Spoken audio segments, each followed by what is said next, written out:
اطلاعات آماری فصلنامه سازمان آمار کشور در 3 سطح استان، شهرستان و آبادی‌ها تهیه شده است. اطلاعات در سطح استان کلی بوده و جزئیاتی با خود به همراه ندارند. از سوی دیگر، اطلاعات در سطح شهرستان سبب شلوغی و ایجاد مشکل در تصمیم گیری می شود.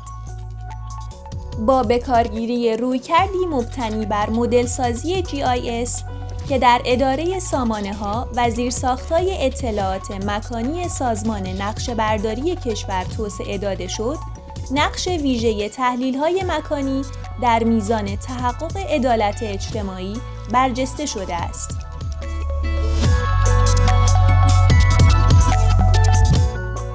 هدف آن است که بتوان ابزاری در اختیار مسئولین و تصمیمگیران کشور قرار داد که با استفاده از آنها میزان برخورداری مراکز جمعیتی استانها در هر یک از موضوعهای مورد نظر رتبه‌بندی گردیده و از این رتبه‌بندی‌ها برای هزینه نمودن عادلانه منابع استفاده نمود.